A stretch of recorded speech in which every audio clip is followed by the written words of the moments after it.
Now I'll begin working in some darker shade details using a single-out round brush and some phthalo blue. I'll tend to shade the downlight side of the trees, though not exclusively. And I try to suggest that I am shading the underside of tree boughs. These are frankly crude, abstract renditions of trees, but in the aggregate, in the whole, I think you'll find this technique effective.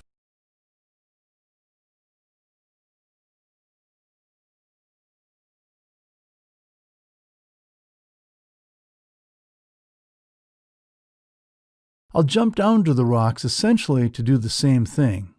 I'll shade with cobalt blue. I'm going back up to the trees to complete the previous step of shading the downlight side of the lightest valued trees with phthalo green, using a 1/4 inch flat brush. And I'll go back to sorting some of the previously shaded tree areas with cobalt blue, using a single-lot round brush. I tend to shade within previously shaded areas, subshades if you will.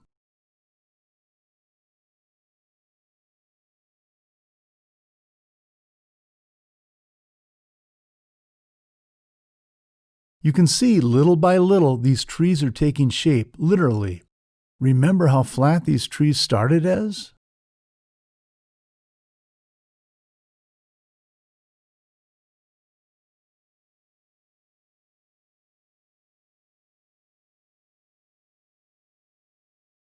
I'll go back to the rocks with cobalt blue to shade within some of the previously shaded areas. I'll use various small brushes.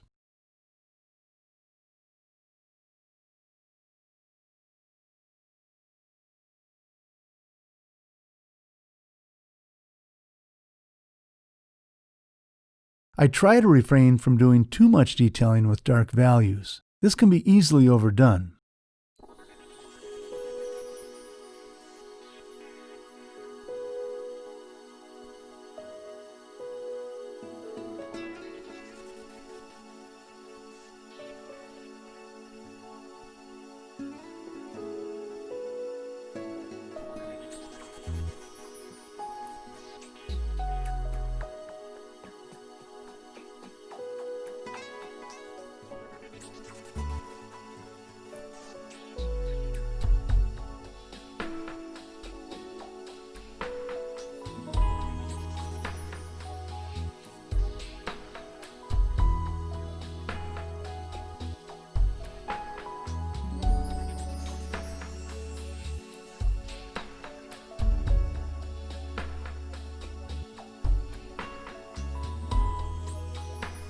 And I'll jump back to the trees. Here I'm going back to the phthalo green downlight tree shading with my single-out round brush.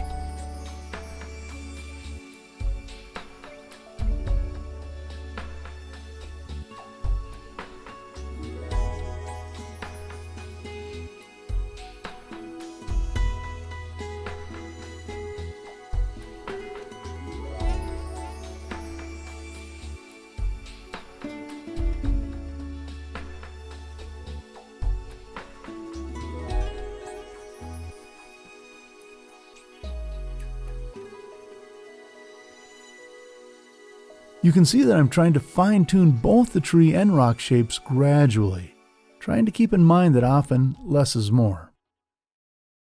Restraint can sometimes be difficult in watercolor painting. Once I've dried the rocks and trees, I'll come in with some more dark details, first with the rocks. I'm using a richer mix of cobalt blue with a small single-out round brush, trying to use some restraint as these details can be overdone. At this stage, I'll work in some cracks and crevices, but less is more.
Slowly, the rocks are taking shape, the gradual shading suggesting that they have varying depths.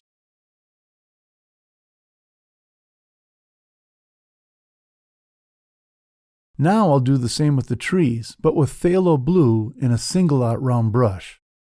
Again, I'm tending to apply the dark shades to the downlight side of the trees, but not exclusively. I'm just giving hints that the tree shapes have boughs with shade underneath.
Like the rocks, the trees are slowly, gradually taking shape.